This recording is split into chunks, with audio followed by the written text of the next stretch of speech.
जय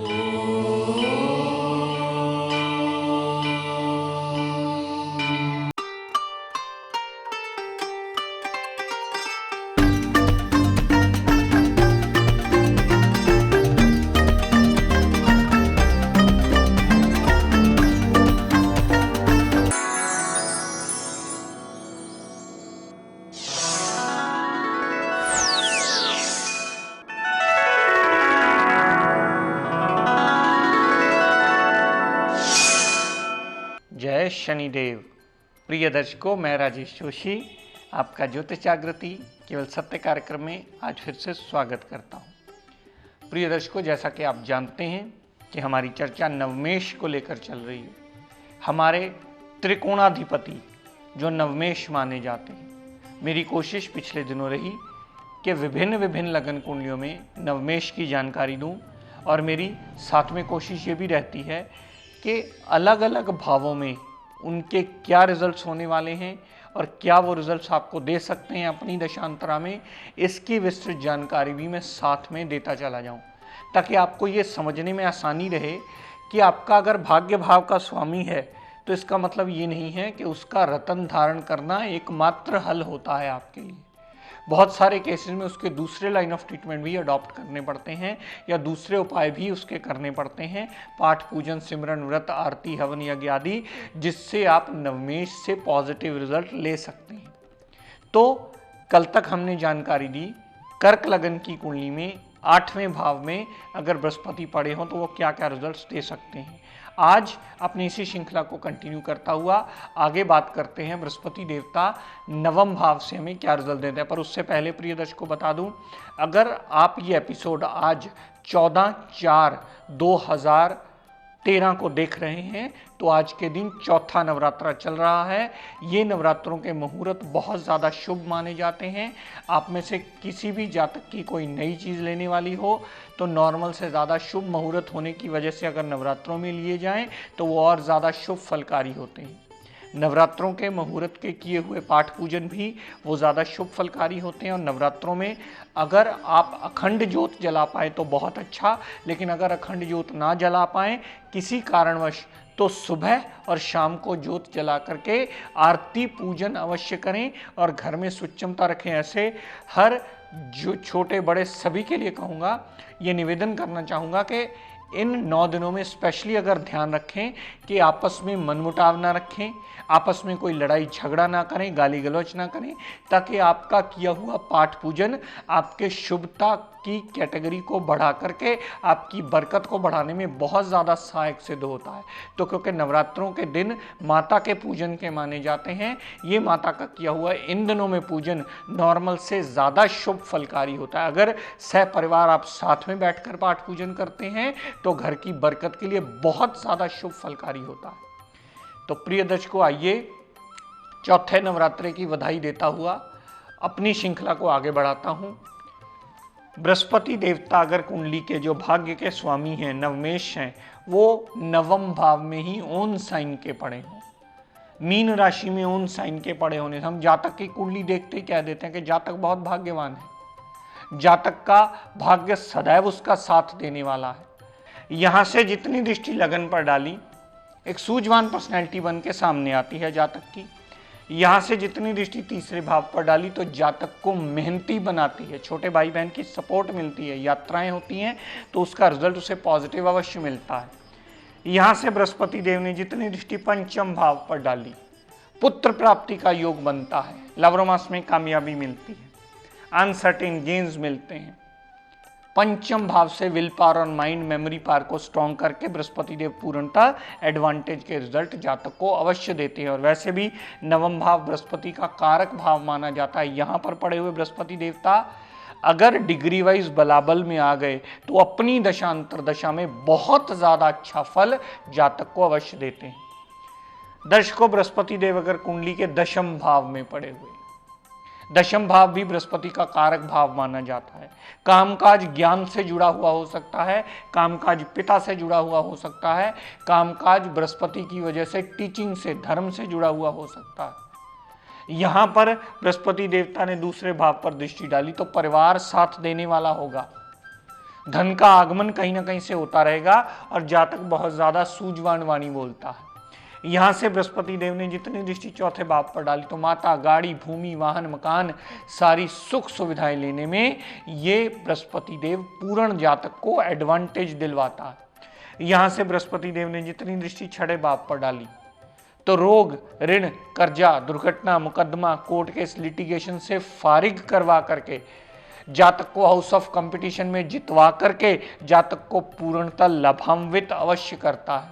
तो छठे भाव पर डाली हुई बृहस्पति देवता की दृष्टि छठे भाव से भी उसे पॉजिटिव रिजल्ट अवश्य दिलवाती।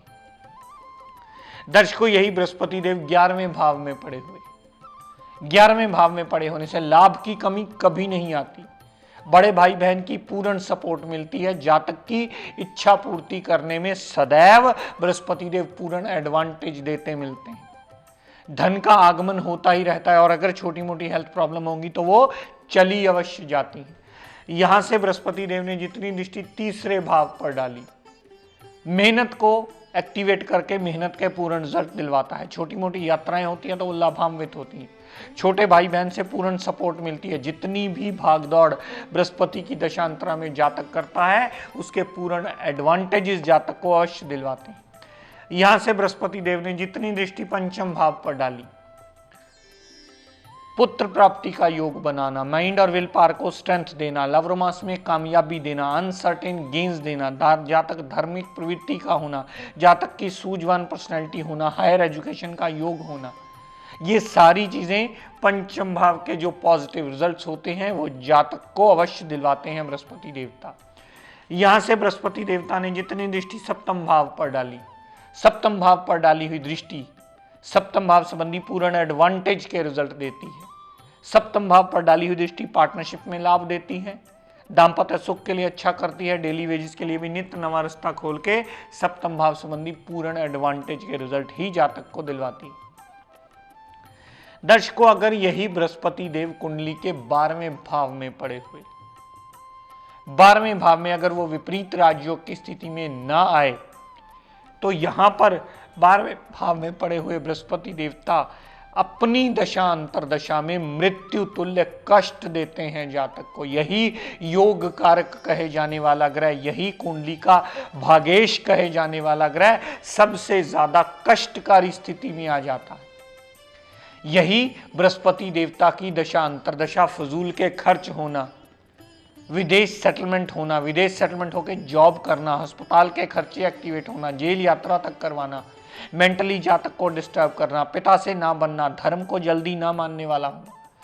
यहां से जितनी दृष्टि चौथे भाव पर डाली, माता से मनमुटाव होना, गाड़ी, भूमि, वाहन, मकान, सारी सुख सुविधाओं में दिक्कत परेशानियां होना, ऐसी स्थितियां बृहस्पति देव अवश्य क्रिएट कर देते हैं। यहां से बृहस्पति देव ने जितनी दृष्टि छठे भाव पर डाली तो रोग, ऋण, कर्जा, दुर्घटना, मुकदमा, कोर्ट केस, लिटिगेशन में फंसा करके जातक का जीवन यापन मुश्किलों से ही भरते मिलते हैं। जातक का जीवन यापन यही बृहस्पति देव योग कारक कहे जाने वाले ग्रह अति मार्केटों की स्थिति में आकर के कष्टकारी बना देते हैं। यहां से बृहस्पति देव ने 8वें भाव पर जो नवम दृष्टि डाली, ऑब्स्टेकल्स, टेंशन, डिप्रेशन, एंजाइटी, बनते बनते कामों में रुकावट आना, पिता से मनमुटाव होना, इन सारी चीजों की दिक्कत परेशानियां बृहस्पति देव देते अवश्य मिलते हैं। और आपको किसी ने कह दिया कि आपका तो भागेश है जी, पहन लीजिए, ये कमजोर हो गया, ये यहां कमजोर नहीं हुआ प्रिय दर्शकों, ये पूर्णता अशुभता की कैटेगरी में आ गया है। और यहां पर बृहस्पति देवता का रतन पहनना फजूल के खर्चों में, अस्पताल तक के खर्चों में, हेल्थ प्रॉब्लम्स में बढ़ोतरी करता ही मिलेगा। जिसने पहना है, मैं इस मंच के माध्यम से बता दूं, वो स्वयं नोटिस कर ले कि कितने कष्ट झेल रहा है वो जातक। वो सदैव दिक्कत परेशानियों में बढ़ोतरी करता ही मिलेगा, ये पहना हुआ बृहस्पति उसको। तो यहां पर हल क्या किया जा सकता है? अगर 12वें भाव में बृहस्पति बैठा हो तो कदापि पुखराज मत पहनिएगा एक अवस्था को छोड़ करके। 12वें भाव में बैठा हुआ बृहस्पति देवता अगर विपरीत राज्यों की कंडीशन में ना आएगा तो वो सदैव कष्ट देता मिलेगा। तो उसका हल क्या होगा, उसका सॉल्यूशन कैसे निकाला जाएगा? उसकी चल रही दशा अंतरदशा जो आपको खराब रिजल्ट दे रही है, तो उसका लाइन ऑफ ट्रीटमेंट क्या होगा, उसका उपाय क्या करना होगा? उसका उपाय सिर्फ पाठ पूजन होगा। उसका उपाय सिर्फ हवन यज्ञ सिमरन होगा। उसका उपाय बृहस्पतिवार का पाठ किया हुआ होगा। उसका उपाय अपने गुरुजनों से आशीष लेना होगा। अपने गुरुजनों का लिया हुआ आशीष आपके लिए रक्षा कवच के समान काम करेगा और बृहस्पति 12वें भाव में पड़ा हुआ जो अशुभ दशा के रिजल्ट आपको दे रहा है वो बचने का रास्ता देगा। वहां भूल कर भी रतन धारण करने की गलती कदापि मत कीजिएगा। अगर आपने गलती से रतन धारण कर लिया तो आपकी अशुभता में कई गुना बढ़ोतरी आप होते स्वयं देख सकते हैं और आपको यह लगेगा कि आपने पैसे खर्च करके मुसीबत मोल ले ली है जो आपको कभी टिकने नहीं देगी। ग्रह तो प्रिय दर्शकों वही होता है, लेकिन जब तक हम उसकी प्लेसमेंट ना देख लें तब तक ये निर्णय मत कीजिएगा कि उसे लाइन ऑफ ट्रीटमेंट क्या देना है, उसे ठीक कैसे करना है। अगर किसी ग्रह की दशा अंतरदशा खराब चल रही है और वो त्रिकोणाधिपति है तो केवल ये समझ के वो त्रिकोणाधिपति है और उसका रतन धारण करना बनता है, ये बात कभी शास्त्र सम्मत नहीं थी, न है और न होगी। ग्रह की प्लेसमेंट ये डिसाइड करके बताती है कि वही योग कारक या त्रिकोणाधिपति कहे जाने वाला ग्रह अपनी दशांतरा में आपको मृत्यु तुल्य कष्ट भी दे सकता है अगर उसकी प्लेसमेंट गड़बड़ हो जाए।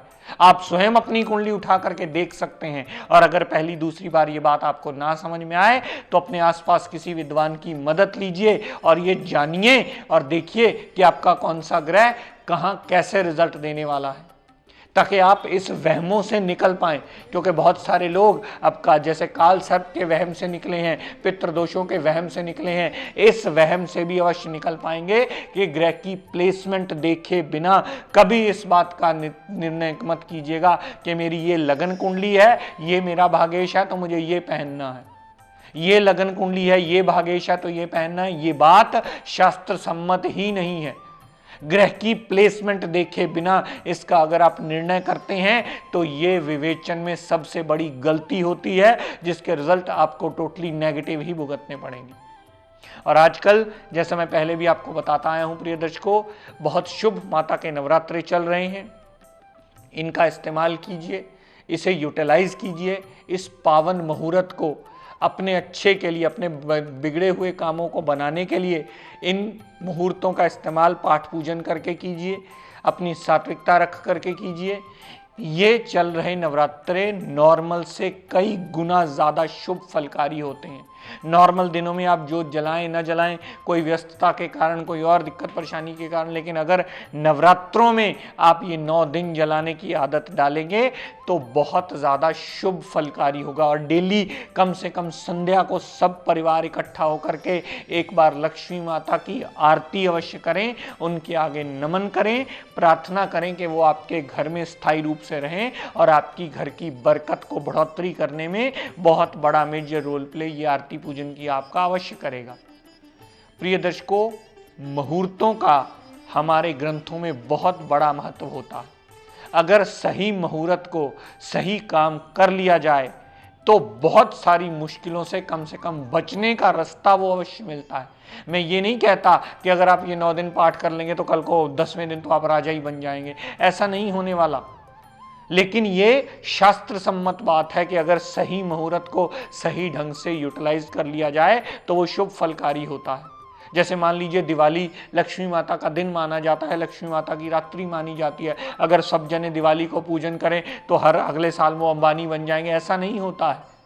अगर एक डॉक्टर कहता है कि आपकी बॉडी में कैल्शियम की कमी है, आप कैल्शियम की गोली खाना शुरू कर दे, इसका मतलब ये नहीं होता कि आप मुक्का मार के दीवार तोड़ देंगे। वो आपके बचने का सबसे बड़ा रास्ता होगा। वो किया हुआ आपका पाठ पूजन उसी कैल्शियम की गोली की तरह होगा जो आपका जीवन यापन अच्छा करने में सहायक सिद्ध होगा। घर की बरकत के लिए ये 9 दिन बहुत ज़्यादा शुभ हैं। कृपया इनमें पाठ पूजन का नियम बनाइए ताकि घर की बरकत में ये बहुत ज़्यादा सहायक सिद्ध हो। इसी के साथ अपनी वाणी को विराम देता हुआ हम सब के लिए मंगल कामना करता हुआ शनिदेव से ये प्रार्थना करता हूँ कि हे शनिदेव हम सब पर अपनी कृपा दृष्टि दया दृष्टि सदैव बनाए रखें। जय शनि।